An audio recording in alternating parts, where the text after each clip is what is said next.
Muy buenos días a todos los que nos acompañan en este conversatorio. Sean todos bienvenidos. Desde la Asociación Colombiana de Gestión Humana, ACRIP, estamos complacidos por tener este espacio, por tenerlos acá conectados. Y bueno, queremos aprovechar para presentarles y darle la palabra a la señora Sara Ibáñez, quien es abogada con una especialización y un máster en Derecho Informativo y Nuevas Tecnologías, y con, bueno, amplia experiencia en docencia universitaria y socia fundadora de Liars en TIC. Así que esperamos que este sea un espacio de gran provecho para cada uno de los presentes, que podamos, bueno, tener los puntos claves para entenderlo y hacerlo más fácil todo este tema de la protección de datos personales y que lo puedan disfrutar. Doctora Sara, es un placer tenerla acá, puede iniciar, así que muchísimas gracias. Hola, hola, mi querida gente, familia de ACRIP, de verdad, qué gusto estar con ustedes hoy en este evento, en esta presentación. El tema de hoy es protección de datos personales. Para mí es un placer hablar de este tema, uno de los temas que más me apasiona. Y bueno, la invitación de ACRIP es ampliarles de este tema en protección de datos, de responder sus dudas, sus inquietudes, pero sobre todo, tal cual como ustedes se lo prometimos, vamos a empezar a entregar soluciones a esos distintos problemas que ustedes tienen en esta área. Por eso me encantaría que pudiéramos hacer un espacio interactivo en el cual ustedes pudieran hablar, hacer sus preguntas, y yo poco a poco les voy explicando qué es eso del habeas data. Yo sé que ese es un concepto que desde que llegó nos empezó como a taladrar un poquito la cabeza, pero ¿qué es? ¿Cómo funciona? ¿Y de qué trata? ¿Y cómo se maneja eso? Eso es lo que vamos a manejar hoy en esta presentación. Ya como lo dijeron, yo soy Sara Ibáñez, soy abogada, bueno, estudié Derecho, me hice abogada, pero me especialicé mucho en este tema de Derecho Informático. Por ahí escuché Derecho Informativo, es Derecho Informático, que hoy día debería ser Derecho de las nuevas tecnologías, porque la informática es una cosa y la tecnología es algo totalmente diferente. Pero bueno, en este espacio vamos a estar hablando de eso precisamente. ¿Qué es eso?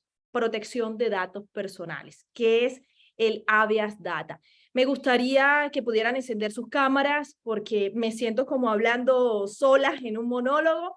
Me gustaría conocerlos, saber de dónde vienen, de qué empresa están, para poder saber un poquito cuál es su necesidad y enfocar esta charla hacia ese tema.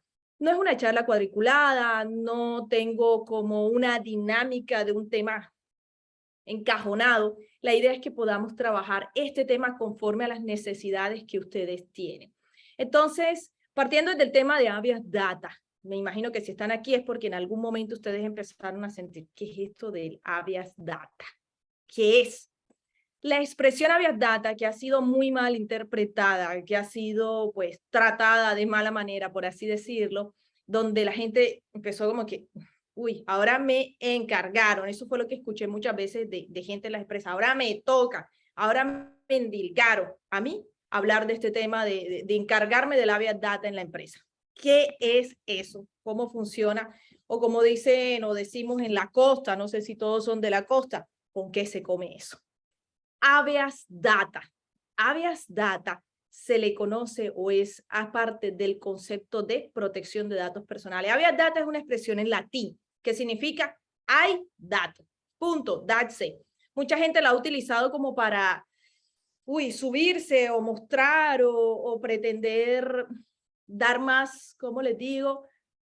Más dificultad a este tema. Sé que hay muchos consultores que al principio de esto empezaron a aterrorizar a las personas en las empresas con el tema de te van a multar, te van a sancionar, te van a botar del trabajo. Mira, a mí me llamaba gente desesperada en la madrugada, me decía, doctora, no puedo dormir, me van a botar del trabajo porque no he podido hacer eso del habeas data, eso no sé ni qué es, no sé ni cómo empieza, ni con qué se come, ¿no? Entonces, habeas data es una expresión en latín, como ya les dije, que significa hay dato. ¿Dato qué? Todas las personas, todos tenemos datos personales, todos, absolutamente todos. Usted tiene su nombre, su dirección, su teléfono, todos esos son datos. Datos personales es una porción de información de una persona determinada o determinable. La ley dice esto. ¿Qué es un dato personal? Una porción de información que nos permite identificar a alguien o nos identifica a alguien. Hay personas que no son identificados inicialmente, pero los podemos identificar a partir de los datos personales que tenemos. A eso se le llama información. Nosotros, pues los que son más analíticos, pueden adquirir o recibir una serie de información de una persona con solo verla. Usted ve a alguien, vamos a poner un ejemplo aquí para ir entrando en materia en esto. Usted ve a alguien, digamos, una persona, usted va por una calle y usted ve a una persona que viene en esa acera de allá hacia acá. Un hombre, vamos a poner que es un hombre, un poco sucio, con un saco, viene caminando y usted lo ve y dice, miércoles, vamos a cambiarnos de calle porque me pueden asaltar, ¿cierto? No sé si le ha pasado. Usted ha sacado una conclusión a partir de una información que recibió de esa persona. O usted ve a alguien y lo observa, cierta ropa, se baja de tal carro, hace esto, tiene dinero, es una persona adinerada. Y él ni siquiera ha abierto la boca. O vemos a alguien rubio, ojos azules, con una ropa un poco diferente, uno dice, oh, un americano. Entonces, eso que usted puede ver de alguien se llama información. Hace unos días hablaba con alguien y le decía, ¿cómo es posible que algunas personas que viajan a otros países, me ha pasado a mí, yo he estado en reuniones con personas americanos y no he abierto la boca, nadie me conoce, llego a la reunión, todos hablan inglés, yo no he dicho nada, y de pronto alguien se me acerca y me dice, hola, ¿cómo estás? Y tú empiezas a pensar, tin, tin, tin, tin, ¿cómo sabe que hablo español? ¿De dónde presume que hablo español si aquí todo el mundo es americano? Por la información que ve, dice, es latina, es hispana, porque se ve como latina, parece latina, habla como latina, por consiguiente, habla español. Eso se llama información. A partir de la información que podemos recibir de las personas, deducimos algo de ella. Entonces, nosotros podemos recibir información por lo que vemos y también podemos obtener información de esa persona. La información de nosotros está regada por todas partes porque nosotros producimos información todo el tiempo. Nuestro nombre es una información, nuestra fecha de nacimiento, la ciudad donde vivimos, la dirección, ¿qué les puedo decir? Cualquier tipo de contexto que nos relacione, nombre, dirección, teléfono. Ustedes saben estos formatos que llenan información. Nombre, dirección, teléfono, correo electrónico. Son los datos que casi siempre nos piden. Depende de con quién nos estemos relacionando, los datos pueden variar. No sé si a alguno de ustedes les pasó y bueno, no sé, estoy viendo nombres, solamente veo una cámara encendida, no sé si los demás puedan encender sus cámaras para saber que estoy hablando, porque esto de la virtualidad a veces nos impersonaliza. Entonces, para saber que estoy hablando con una audiencia que me está escuchando y que estamos interactuando, ¿no? Entonces, les decía que nosotros tenemos una serie de información que nos recogen a diario, que nos buscan a diario, que la gente nos pide a diario, depende de dónde vayamos. En algún momento, y quizás alguna de las personas que están aquí puedan sentirse identificadas con esto, cuando uno va a llenar el formulario del colegio de los hijos. No sé cómo sea ahora, pero cuando yo estudiaba, el formulario del colegio me preguntaba religión. De verdad no sé si alguien me pueda pues compartir o decir si eso funcionaba o pasaba así. Religión, sobre todo ciertos colegios laicos, pues si uno dice, pues imagínate, tengo 12 años, a donde mis padres me lleven, pero que uno ponga otra clase de información genera una reacción. ¿Qué tal poner uno que va a estudiar en un colegio, un ejemplo católico, con el respeto de todas las personas presentes, y que uno diga ateo?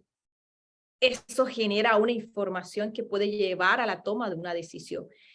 Informaciones como partido político, ¿usted de qué tendencia o ideología política es?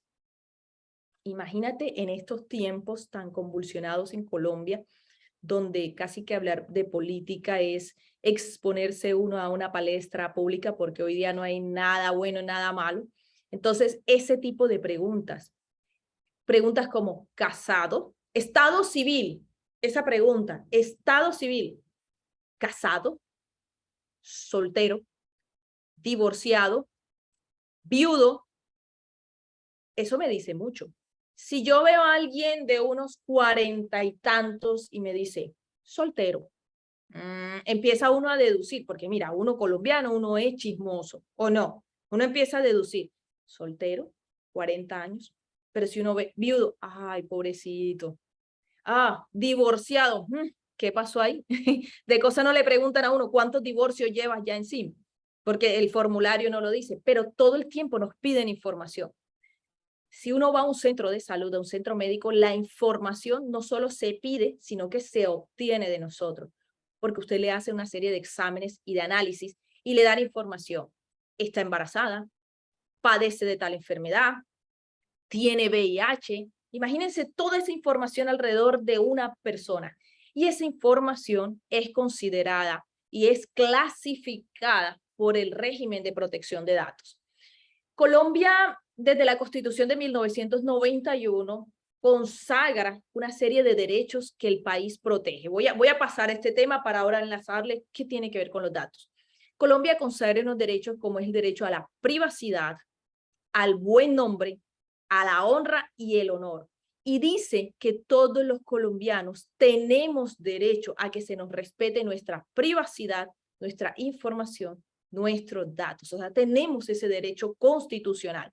A partir de ahí, Colombia desarrolla una serie de leyes y hasta 2012, la única ley que tuvo en materia de protección de datos era este tema de la ley financiera, porque se consideraba que los únicos datos que había que proteger eran los datos financieros. Es decir, si usted iba a hacer un préstamo en un banco, pues le llenaban un formulario con una serie de datos de tipo financiero, datos que se invitaba a conocer la información de cuánto ganas, cuánto debes, cuántas personas dependen de ti, para con eso hacer un estudio de crédito, y que esa información debía ser tratada con tal confidencialidad para que ninguna persona pudiese utilizarla de mala forma.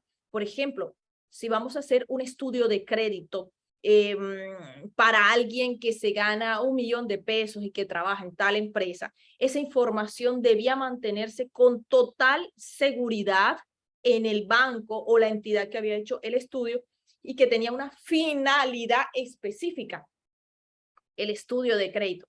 Y que si la persona no pagaba o se colgaba con una cuota, usted estaba autorizando que le hicieran llamadas para recordarle su obligación, y si a pesar de ello no cumplía, se le enviaba una carta, y si no cumplía, entonces se le podía enviar a usted un proceso jurídico. hace mucho tiempo y no sé qué edad tengan las personas que están aquí. Yo no lo conocí, a mí me cuentan que existía en Colombia los llamados chepitos. Si usted no lo sabe, pregunte a sus ancestros, abuelos, padres, ¿qué eran los chepitos? Si los conocieron, no. Los chepitos eran estas personas que se iban vestidas de una forma folclórica y llegaban a diferentes lugares y tocaban la puerta, toc, toc, buenas, o sea, imagínense una persona vestido como un arlequín, como un duende, algo así, un camisa verde, un pantalón amarillo, un sombrero con unas cosas en la cabeza, atrás decía un letrero como soy el cobrador, algo así, y le tocaba la puerta de su casa, y le tocaba, toc, toc, toc, toc, toc, toc, toc, toc, toc, timbre, y empezaba y iba con unas cornetas y atraía la atención de la gente, pues todo el mundo se enteraba que usted era un deudor moroso.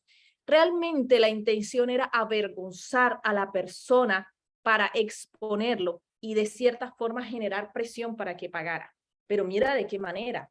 Había un desprestigio reputacional, un daño a la imagen, al buen nombre de esta persona que se veía expuesto totalmente frente a esta situación. Entonces, Colombia decide erradicar, prohibir, quitar, retirar, no más a estos llamados chepitos. Y entonces empieza Colombia a manejar el tema de protección de datos de una forma totalmente diferente, emite leyes que controlen, que regulen esta situación, ¿no? Entonces, Colombia, a partir de eso, empieza a generar estas leyes y por eso le digo que una de las primeras leyes, hoy hay varias, pero una de las primeras leyes es la ley que tiene que ver con el habeas data financiero, conocido mejor como la ley de habeas data. Esta ley, así como les decía, regulaba solamente este tema financiero, que si me llamaban, si me cobraban, y decía que a usted no le podían generar ningún tipo, o dice la ley, porque está totalmente vigente, que usted no le podían generar ningún tipo de cobro si previamente no había dado una autorización para ello.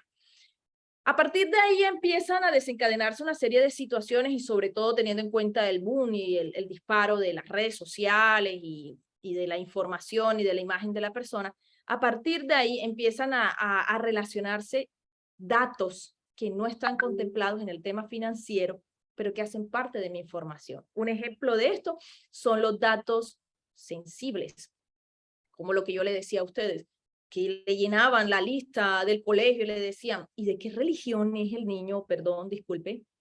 ¿Los padres están casados o viven juntos?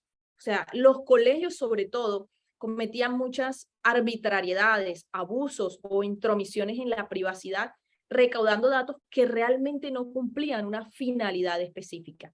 Entonces, a partir de ahí, no de los colegios, sino de muchas situaciones, le llamaban a usted a cobrar, te hacían grabaciones de tu voz, te hacían grabaciones de videos, o sea, a partir de muchas situaciones empieza a desarrollarse un proyecto de ley y se genera la ley 1581 de 2012.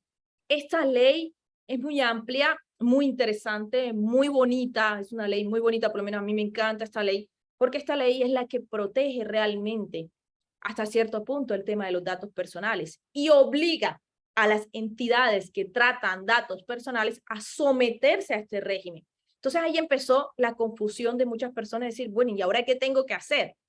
A utilizar mal los términos, a utilizar mal el contexto de este tema de la protección de datos. Entonces, a partir de esta ley 1581 empezamos a hablar realmente de una protección de datos personales en Colombia a partir de 2012. Entonces, datos personales están clasificados, para que ustedes me puedan comprender un poco esto, están clasificados en datos personales de tipo público, son todos esos datos los cuales están en dominio público y no necesito una autorización para acceder a ellos. Por ejemplo, tu nombre, todos los que están en el registro civil. Soy de Barranquilla, de Cartagena, de Bogotá, toda esa información de carácter pública. Pues yo no voy a estar, no, mi nombre es un dato personal privado y yo no te lo voy a dar. No, es una información pública. Hasta cierto punto, ¿no? Nombre, nacionalidad, todas esas cosas. Luego encontramos datos de tipo privado, datos de tipo sensible. Vamos a darle un ejemplo de datos privados. Mi teléfono es un dato privado y yo te lo doy a ti con una finalidad. y debes cumplir esa finalidad a ti, empresa, ¿no? La dirección es un dato privado, la edad, la fecha de nacimiento puede considerarse público y privado, y hay algunos que lo consideran público, hay otros que lo consideran privado. Bueno, en fin, tiene tanto esto y tantos matices. Tenemos que hay datos personales de tipo sensible. Los datos sensibles son aquellos que tratan o manejan datos como que relacionados con la intimidad de la persona. Por ejemplo, los datos derivados del estado de salud de una persona. Su historia clínica es un dato personal, privado y sensible. ¿Por qué? Porque a partir de ahí pueden discriminar a una persona. Imagínense que en una empresa se filtra la información de que un compañero tiene VIH. Esto no es para que genere discriminación, porque ya es bien sabido que el VIH es una enfermedad que no se contagia a través del contacto personal, pero eso en algunos casos genera discriminación. Es por eso que las entidades que manejan datos personales de tipo sensible tienen una responsabilidad mayor que los que manejan datos que no son sensibles. Otro ejemplo de datos personales sensibles son los que tienen que ver con los niños. Son datos personales sensibles toda esa información relacionada con los niños. Otra característica de datos sensibles son los datos biométricos. ¿Qué es un dato biométrico? Aquel que se recauda relacionado o aquel que tiene que ver con nuestra corporabilidad. Ejemplo, nuestra imagen es un dato personal biométrico, nuestro rostro es biométrico, hace parte de la biometría. A usted no puede tomarle foto, grabarlo sin su consentimiento, tienen que pedirle permiso para eso. Y no solamente pedirle permiso, sino decirles qué van a hacer con eso, por cuánto tiempo y dónde usted puede acceder a la información relacionada con esa grabación. A usted no pueden tomarle fotos, a usted no pueden grabar su voz sin su consentimiento. Ay, ¿qué ha pasado? ¿Que a mí me grabaron? ¿Que a mí me hicieron? Sí, ha pasado. Para eso está la ley. ¿Qué vamos a hacer cuando ese tipo de cosas suceden? Bueno, ahí tenemos la ley de protección de datos personales. Por otro lado, tenemos los datos personales. Bueno, sigo con los datos biométricos. La huella dactilar es un dato personal biométrico. ¿Cómo así? Mi huella, cuando a mí me la recaudan en un lugar, me están obteniendo un dato personal biométrico. Les voy a dar un ejemplo. En algún momento, en un edificio residencial, yo fui a visitar a mi tía y el edificio, pues ustedes saben, estos edificios de alto nivel, donde vive gente que, ajá, ya sabemos. Yo fui a visitar y me dice el portero del edificio, venga, me da su cédula. Ya yo quedé así como que, ¿para qué necesitas mi cédula? Yo no vine a votar. Así le dije, no, es que son políticas del edificio. Y yo quedé, políticas del edificio no pueden ir contra la ley. Ok, quiero visitar a mi tía, no voy a formar una situación aquí. Entrego mi cédula. Por favor, póngase, échese más para acá, ruédese. Y, ¿para qué? No, para la foto. ¿Cuál foto? Tú me has pedido permiso, tú me has dicho, me has consultado. ¿Foto para qué? No, que aquí se toma una foto. Ya a mí ya se me estaba como que subiendo, ustedes saben, y uno que maneja este tema de protección de datos. No, y ahora la huella dactilar. Yo no te puedo dar la huella dactilar porque con esto yo hago un préstamo en un banco. Con esto se puede acceder a muchas oficinas hoy día en domótica. Esto es único. Esto no lo tiene nadie más. Yo no te lo puedo dar a ti porque yo no sé qué política tienes.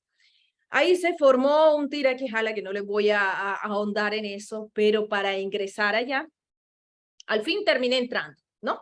Entonces, esto no se puede, no es que no se pueda, no se debe recaudar este tipo de información y la justificación del edificio era que, ay, es que por seguridad lo hacemos, por seguridad ponga cámaras, por seguridad verifique qué personas están entrando, puede pedir la cédula, pero si tiene estandarizado un proceso, no es que ahora lo voy a pedir, es que yo tengo que estandarizar un proceso que justifique el por qué voy a pedir esta información, para qué la voy a pedir, que son dos cosas muy diferentes. ¿Por qué la pido? Por seguridad. ¿Para qué la pido? la pido para tener guardado un registro de quienes entraron e ingresaron, y si algo sucede, yo puedo reportar a las autoridades competentes qué sucedió dentro del edificio. Esa es la finalidad, e informarle a las personas mediante algo llamado aviso de privacidad, donde le digo, señor visitante usuario, usted está siendo grabado por nuestro sistema de seguridad, y aparte de eso le vamos a pedir la siguiente información, la tratamos con la finalidad de mantener la seguridad del edificio. Y si usted quiere saber qué hacemos con sus datos personales y cómo los tratamos y la temporalidad del dato y cómo ejercer sus derechos, lo invitamos a que consulten nuestra política de privacidad en el sitio web tal. Y ahí tener una política de privacidad. Quiero hacer una acotación de esto. He visto muchas entidades que ponen aviso de privacidad, pero le ponen el nombre política de privacidad. No. Primer punto, un aviso de privacidad es aquel en el cual le anunciamos a la persona que estamos recaudando sus datos y le pedimos su consentimiento para recaudar, tratar sus datos conforme a las finalidades que están en una política, lo cual es un documento aparte y es totalmente diferente a lo que ya tenemos posteado en este aviso. O sea, el aviso es, te pido permiso para usar tus datos. ¿Cómo los voy a usar? Ve a la política que está en tal parte. Si ya la viste, la leíste y estás de acuerdo y autorizas, firma aquí. Esa es la diferencia. Muchas entidades cometen el error de asignarle un nombre diferente a esto. Entonces, pues pasando del tema del edificio, vamos a poner otro ejemplo, una clínica, un hospital. Uno llega y le preguntan tantos datos privados, tantos datos que son sensibles, que la clínica, pues obviamente tiene una finalidad. Usted no va a llegar donde un médico y el médico le dice, bueno, digamos, una persona va al doctor y le dice, ¿usted qué come? ¿Cuántas horas de sueño tiene? ¿Es casado? ¿Es soltero? En el caso de la mujer pregunta, ¿ha tenido algún embarazo? Sí. ¿Ha perdido algún bebé? O sea, eso es una información tan privada y tan sensible, pero que es necesaria para que su médico pueda hacer los estudios o desarrollar los diagnósticos generados a partir de todo este proceso médico y poder determinar la enfermedad que usted pues esté padeciendo en ese momento que lo llevó a esa consulta. Entonces, esa información es sensible. Puedes tratarlo, pero siempre y cuando haya una finalidad. Los datos de los niños son sensibles, las fotografías de los niños. Le doy un ejemplo, hay escuelas que me pasó, una mamá me llamó escandalizada porque la escuela sacó una agenda que vendían, era un preescolar, un jardincito, sacó una agenda y la agenda llevaba fotografías de los niños, era la agenda por decir 2023 y las fotos de todos los niños, reunieron a los niños, la profesora, tomaron las fotos, me pareció algo muy lindo. Y a veces quieres hacer algo bonito, pero esta fotografía de ese niño fue tomada sin el consentimiento de los padres. Ustedes no se imaginan lo que pasó ahí. La señora puso una queja ante la Superintendencia de Industria y Comercio, recogieron las agendas, el colegio dijo que perdió una plata. Y todo esto por la ignorancia, por no dejarse asesorar, por hacer las cosas alegre y frescamente, porque yo les aseguro que si esta institución educativa hubiese pedido permiso a los padres se lo dan. Si a los padres les gusta mostrar a sus hijos, si de pronto hay alguna mamá un poquito pues más reservada, puede decir, bueno, yo no quiero que mi hijo aparezca en eso porque tengo problemas de seguridad, de orden público. La señora tenía problemas de seguridad y ella había metido a su hijo ahí, lo había sacado de otro colegio, la estaban amenazando y tenía al niño ahí. Y ella dice, imagínate cuántos niños son, cuántas agendas se imprimieron, cuánta gente se va a enterar que mi hijo estudia ahí. Yo no quería dar esa información, o sea, a veces no sabemos qué historia hay detrás de eso. Es una información demasiado privada, demasiado sensible y por eso hay que pedir permiso. Hay diferentes situaciones, personas que hacen préstamos o llamadas telefónicas y que son grabadas y que luego estas llamadas son cortadas y pegadas en algunas situaciones específicas, pues son situaciones en las que los call centers deben pedir una autorización para obtener los datos. Si usted obtiene estos datos sin el consentimiento de los titulares y peor aún los trata, usted está cometiendo un acto en contra de la ley que puede ser incluso un delito. Ejemplo, cuando salió este tema de protección de datos, había muchas bases de datos que se compartían pásame tu base de datos para llamar a los clientes, pásame esta otra base de datos. Y había un pasa que pasa de base de datos. Y ahí es donde mucha gente se empieza a alertar, ay, la base de datos no se puede compartir, ¿qué hacemos? ¿Cómo? No se puede compartir si no se cuenta con esa autorización y ese consentimiento. Por eso es que usted ve que un día lo llaman de una empresa telefónica, otro día lo llaman de otro, mañana le están vendiendo, qué sé yo, al WhatsApp le envían una cantidad de información y usted está siendo bombardeado por una cantidad de entidades y de empresas que lo está llamando y que usted no recuerda en qué momento dio los datos. Yo le voy a dar un tip o una información a ver si le suena un poco familiar. Usted va al centro comercial y ve la rifa del carro. Ay, yo me quiero ganar este carro, la camioneta. Y usted ve una urna y dicen, por compras superiores a 100,000 pesos. Esto es muy común, sobre todo ahora que se acerca la época decembrina. Compras superiores a 100,000 pesos, por dar una cifra, pueden ser menos o más. Usted llene este volante con sus datos, usted da nombre, dirección, teléfono, dónde vive, con quién vive, edad del perro, el gato, da todo, y usted la deposita ahí y participa en la rifa. Pero usted no sabe que esos datos después son distribuidos, en algunos casos en toda la tienda, en todos los locales, y ahí es donde usted empieza a recibir mensajes de texto, llamadas y todo esto. Ah, es que la rifa es gratis. ¿Gratis? Usted está pagando con una moneda muy alta, que son sus datos personales. Quiero saber hasta aquí cómo voy. No sé si hasta ahí les he dado alguna información de qué es datos personal. Si alguien tiene una pregunta hasta ahí, para pasar entonces a hablarles acerca del régimen legal y de la obligatoriedad de las empresas frente a esto. ¿Cómo vamos? ¿Qué me cuentan? Hola, buenos días. Buenos días. Hola, ¿cómo estás? Mucho gusto. Caroline Arcón. Trabajo con el puerto de Barranquilla.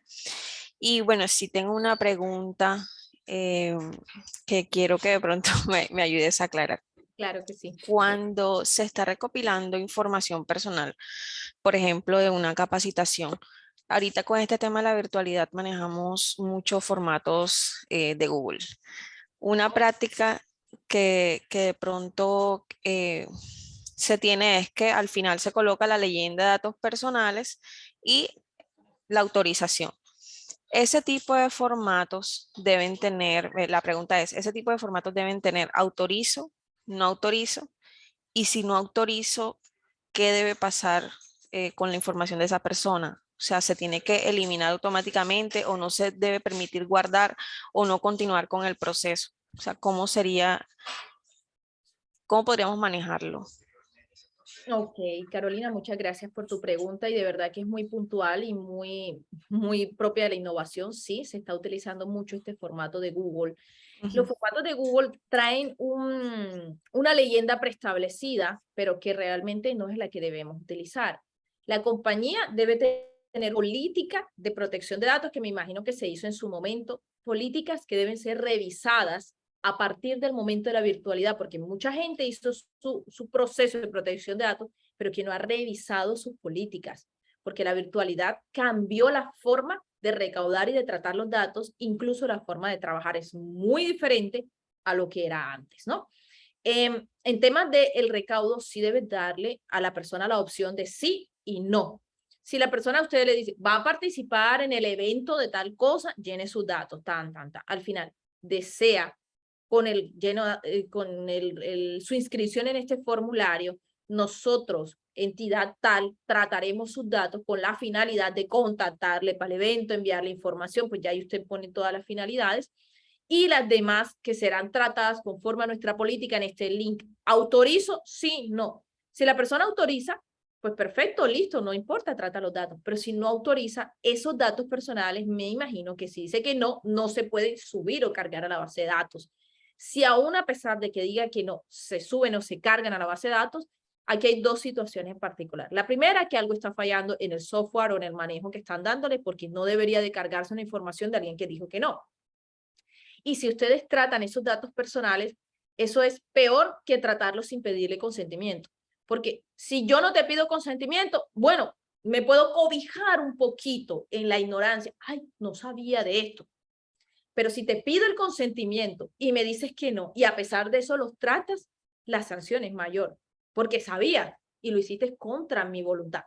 Te voy a poner un ejemplo. Si tú llegas a mi casa y te digo, siéntate en el sofá, pero tú te paras, vas a la cocina y te preparas un sándwich y te sientas otra vez, yo no te di permiso, fue un abuso. Bueno, eso es una forma de verlo, fue un abuso, se fue para allá, agarró, abrió la nevera y todo eso, fue abusivo. Bueno, vamos a ver el nivel de confianza también que se tenga, pero si tú me preguntas, Sara, yo puedo prepararme un sándwich y esto, y yo te digo no, y a pesar de eso lo haces, es peor. ¿Ya? En el primero, ay, no sabía.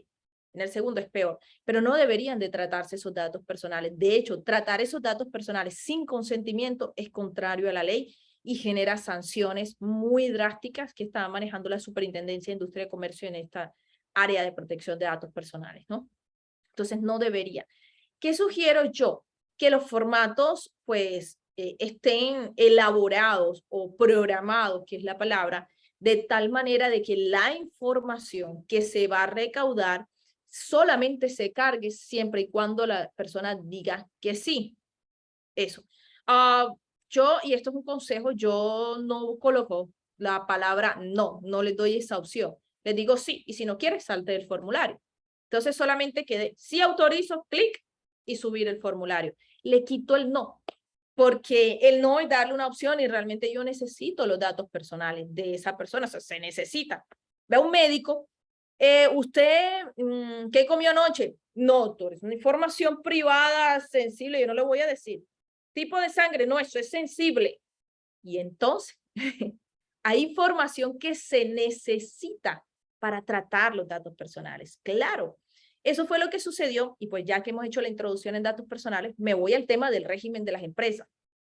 Había mucha confusión y empezó por ahí en el 2014, 15, 16, porque la ley salió en 2012, solo hasta 2013 algunas personas la entendieron y en 2014 fue, y 15 y 16 fue una feria. Enviaban formularios y formularios venían y pido autorización para tratamiento de datos y fírmame aquí. Mira, yo en mi empresa recibí más de 100 correos electrónicos con anexos que me pedían firmar autorización. Eso fue una locura y que no se necesitaban porque esto es un tratamiento de datos personales, persona natural. Y yo era una persona jurídica, entonces me pedían autorización para tratar mis datos. Soy una persona jurídica, están pidiendo mis datos personales, soy Lawyers sin TIC, me están pidiendo NIT, eso es público, nombre de la empresa Lawyers sin TIC, y hay un letrero bien grande afuera que lo dice, eso es re público. Teléfono es el teléfono de la oficina, la dirección es la dirección de la oficina y el electrónico de la oficina. Datos públicos, that's it, no necesitas autorización para tratar datos públicos. Pero si ya tú me pides mi nombre atado a mi correo electrónico personal, a mi teléfono, a la dirección de mi casa, es un dato personal privado de una persona natural. Entonces hubo mucha confusión y cuando yo entro como consultora en muchas empresas, yo digo, stop, paren esto no se necesita. Hubo como un cruce de cables ahí de la gente. Uy, ¿y ahora qué vamos a hacer? Entonces, ¿qué es lo que tenemos que hacer? El protocolo es muy simple. Existe algo que se llama accountability o responsabilidad demostrada. ¿Cómo funciona? Empezamos a recaudar los datos personales, pero a partir de una serie de pasos y de procesos donde yo demuestre que soy responsable frente a ese recaudo. Y esa responsabilidad viene en que voy de la mano de una política de privacidad atada a todo un proceso. Lo primero, avisos de privacidad. Avisos de privacidad que deben estar elaborados como dice la ley. Porque no es que yo, ya lo hice y mucha gente empezó a copiar y pegar avisos de privacidad, pero los avisos de privacidad son diferentes dependiendo de la finalidad, de tu modelo de negocio, de tu empresa y de tu nicho de trabajo. Entonces tenían avisos de privacidad que eran, no iban acorde a eso. Pero lo primero es un aviso de privacidad donde pido el consentimiento de la persona, le digo cuáles son sus derechos, le enuncio la forma de ejercer sus derechos y le digo que dónde van a estar las políticas de tratamiento de esa información y le menciono la finalidad. Entonces, lo primero que digo, digamos que yo voy a inventarme un evento y voy a recaudar una base de datos. Entonces, señor titular de los datos, Sara Ibáñez le informa que recaudará sus datos personales con la finalidad de enviarle correo electrónico, llamarle, contactarle, con el fin de darle información del evento, enviarle el link, lo que sea, y estos datos serán tratados conforme a la política de privacidad. Clic aquí para verla, y sus derechos de acceso, rectificación y todos los derechos ARCO que nosotros ya conocemos. Acceder, usted tiene derecho a acceder, a rectificar sus datos personales, a cambiarlos y a suprimirlos. Entonces, estos derechos ARCO, usted podrá ejercerlos en dirección, teléfono, correo electrónico. Con la firma de este documento, usted nos autoriza a este tratamiento. Firmo, acepto, clic, se acabó. Sobre la firma, ahorita les hablo, porque en la nueva virtualidad tenemos muchas formas de recaudar la firma. Entonces, hacemos nuestro aviso de privacidad, remitimos a las personas a una política. Un estándar de protección de datos en una empresa amerita poner avisos de privacidad donde los tenemos que poner. Si tenemos cámaras, poner un aviso de privacidad de usted está siendo grabado por las cámaras de tal cosa. Y esto será utilizado para tal cosa, o sea, igual, un aviso de privacidad adaptado a las cámaras. La política debe reunir todos estos conceptos relacionados con la privacidad, con los datos personales, pero más allá, la política es cómo trato los datos, por cuánto tiempo, qué hago con los datos, cómo acceden las personas a sus derechos. O sea, es una política. Veo entidades con políticas similares por todos lados, porque esto se generó un cruce de para allá y para acá, pero realmente las políticas son diferentes dependiendo de la entidad. El corazón es lo mismo, cómo protegemos los datos, pero hay aspectos alrededor que varían dependiendo del tipo de entidad al cual ustedes pertenezcan. Lo otro es, pues, actualizar los contratos. En los contratos laborales les voy a dar un tip muy importante sobre el tema de la contratación de las personas.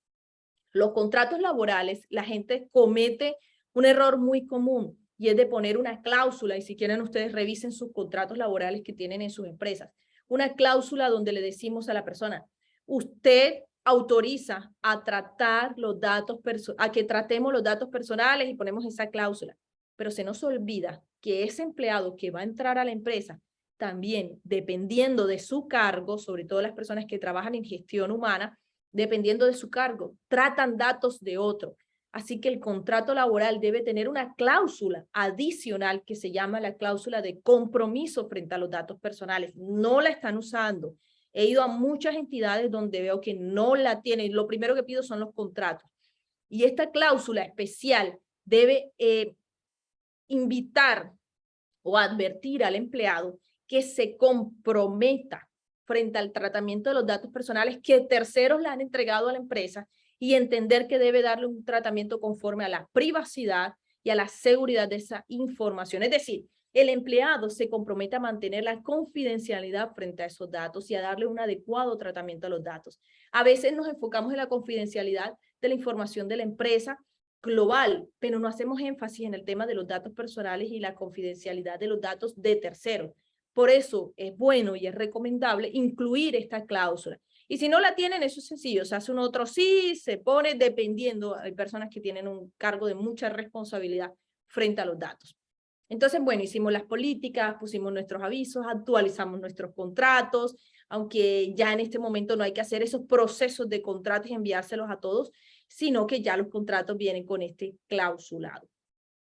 Es importante, otro tip que les doy, es importante que ustedes puedan actualizar también sus reglamentos internos de trabajo. ¿Por qué? Porque los reglamentos deben contemplar hoy día aspectos como el trabajo virtual, la protección de los datos personales, la privacidad, la confidencialidad. Hoy no están contemplando los reglamentos internos donde se contemplen sanciones. He estado en empresas donde quieren sancionar a un empleado por incumplir su contrato laboral. Digamos que un empleado sustrajo una base de datos o le dio un mal manejo o llamó a alguien por fuera de lo acordado y quieren sancionarlo o iniciarle un proceso disciplinario. Pues no se puede porque no está contemplado en el reglamento interno de trabajo. Y ustedes saben la importancia de abrir un proceso disciplinario previo a un despido, ¿no? Entonces, la invitación es a revisar esos contratos, a revisar los reglamentos internos de trabajo que les permitan a ustedes establecer un mejor vínculo con esos empleados, tanto para invitarlos a la protección de la información y la confidencialidad, como para poder ejercer las sanciones frente a ellos. Veo que alguien está levantando la mano. Luz Estela, cuéntame, te escucho. Hola, buenos días. Bueno, Quería preguntarle acerca de lo del contrato, que usted menciona ese clausulado. Si no se tiene, pero en el proceso de inducción que se le da a la persona, incluye información o todo lo que el alcance pues, de la política de tratamiento que se tiene en la empresa, ¿estaría cumpliendo? ¿Estaría bien? ¿O debe haber en el contrato específico esa cláusula?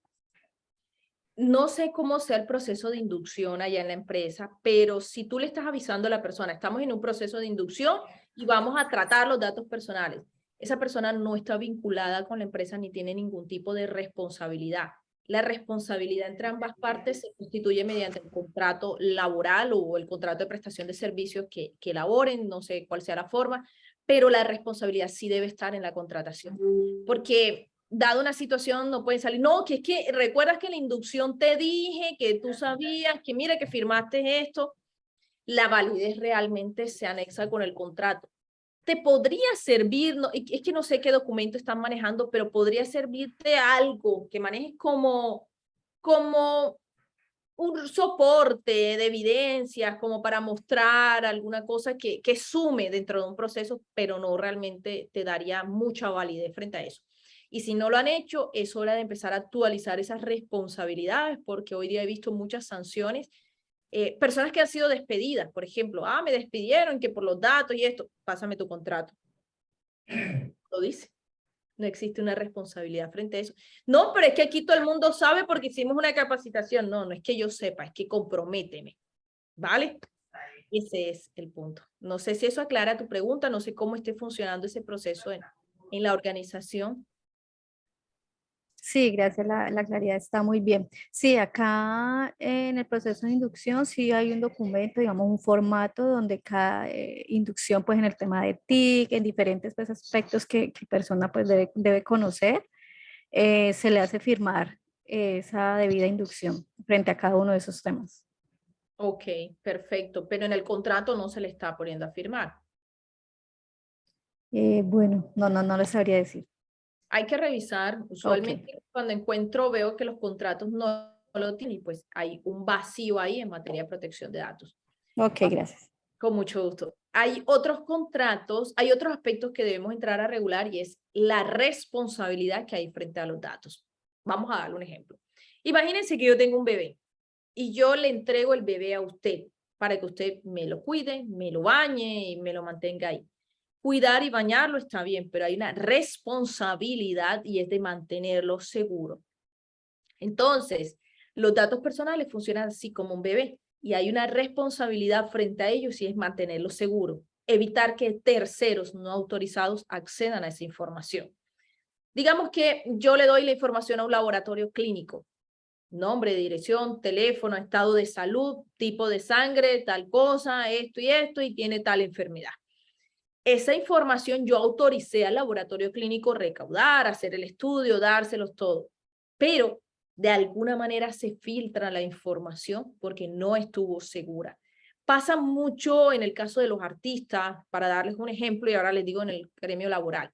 Los artistas, ustedes saben que estas revistas de chismes quieren saber si fulana está embarazada, si no está embarazada, lo siguen y buscan mucho los laboratorios para que, oye, ¿me puedes dar el resultado? ¿Salió embarazada? ¿Qué pasó? ¿Salió positivo? Y se filtra y sale la revista de chismes, fulana está embarazada.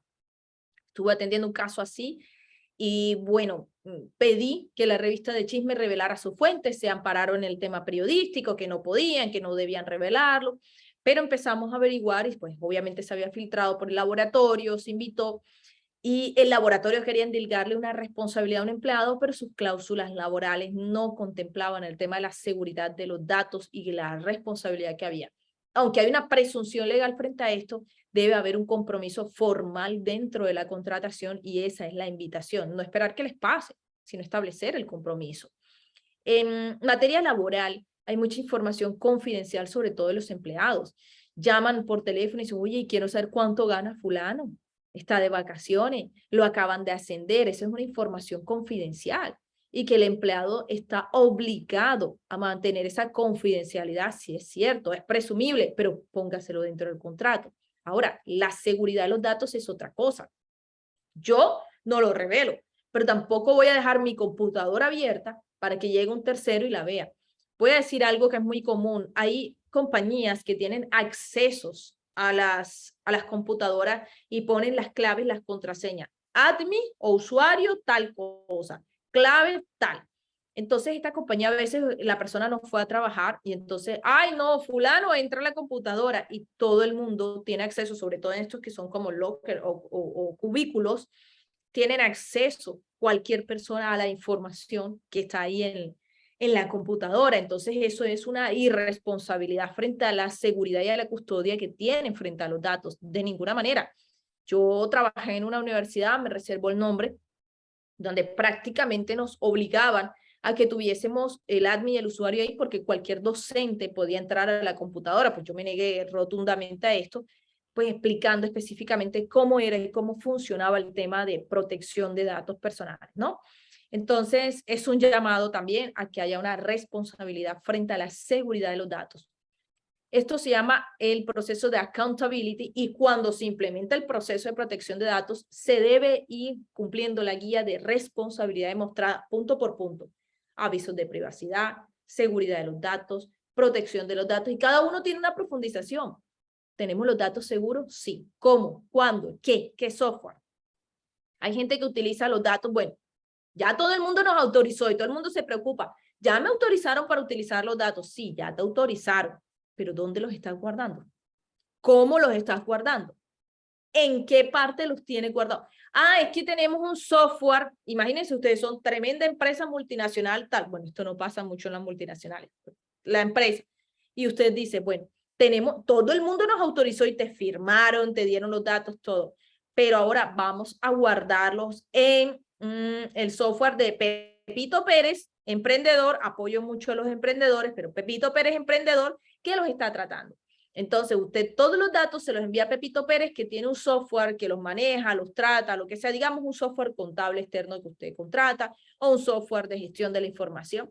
Y yo te digo, ok, yo te di los datos a ti, pero tú se los diste a Pepito Pérez que no sabemos quién es, qué contrato tienes, qué hace Pepito Pérez frente a los datos. Hoy día hay mucha gente ofreciendo software en las compañías para el tema de gestión de la información, pero que no cumple con este requisito. Entonces, de nada sirve que usted tenga un excelente programa de protección de datos personales dentro de su organización, pero si usted no hace un tratamiento adecuado de esta, ni tiene una responsabilidad.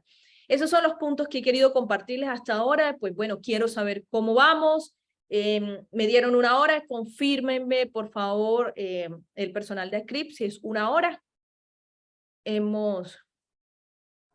Doctora Sara, si tenemos más preguntas podemos continuar, todo depende de la audiencia.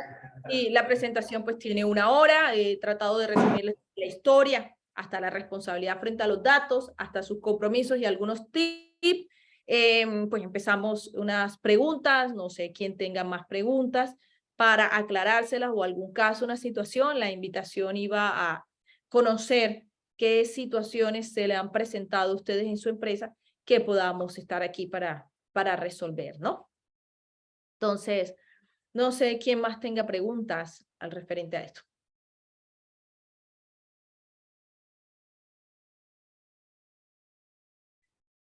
¿Qué? Creo que alguien había, no. Veo en el chat, no tenemos preguntas. Bueno. Bueno, si no tenemos más preguntas, pues la invitación es hacer una revisión de sus procesos de protección de datos personales dentro de las organizaciones, revisar el clausulado. Si ustedes están haciendo algún trabajo vía remota, vía online, entonces pues hacer todo lo propio y lo pertinente para actualizar su programa de protección de datos personales hacia la nueva realidad de la virtualidad. Y por supuesto, realizar los contratos personales, realizar los contratos que ustedes tengan que manejar derivados de estos procesos, ¿no? Manejar los contratos, actualizarlos a los temas de confidencialidad y de privacidad. No sé qué me dicen por acá. ¿Cómo vamos con este tema? Tenemos una pregunta, doctora Sara, y es si los resultados de las pruebas COVID-19 son consideradas confidenciales. Sí, ese es un dato personal de tipo confidencial y debe tratarse como tal. Es más, es un dato personal relacionado como sensible y confidencial y debe tratarse con absoluta confidencialidad. Aunque la gente hoy día dice, tengo COVID, eso no importa. Si a usted se lo dan, usted maneje esa información con suma confidencialidad. No sé en qué contexto sea, pero sí, es confidencialidad. ¿Hay alguna otra pregunta?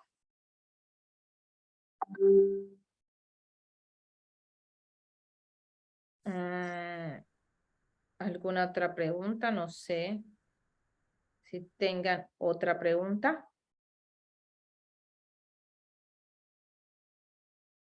¿Qué me dicen por allá, Crip? Pues no siendo más, doctora Sara, agradecerle a usted por el espacio, por acompañarnos y por dictar este excelente conversatorio. Esperemos que no Claro que sea sí. la última vez que nos acompañe, así que gracias también a la audiencia que estuvo presente y bueno, que tengan un excelente resto de día. Muchísimas gracias, doctora Sara. Claro que sí. Muchísimas gracias a ustedes por invitarme y con el mayor de los gustos cuando ACRID y sus afiliados así lo necesiten, pues aquí estaré para ustedes. Gracias. Muchas gracias. Bueno.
Thank you.